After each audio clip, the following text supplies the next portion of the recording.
This is the basic 3-point rolling exercise to start conditioning the body for all kinds of ukemi in martial fusion training.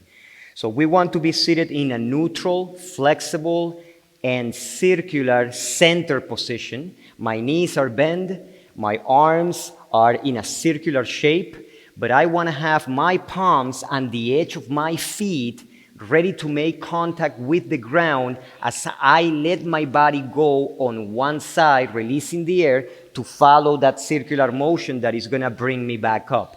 So the important part of this exercise is to understand that whatever energy is taking your body down has to be the same energy that is going to bring your body back up into seated position with the inhale.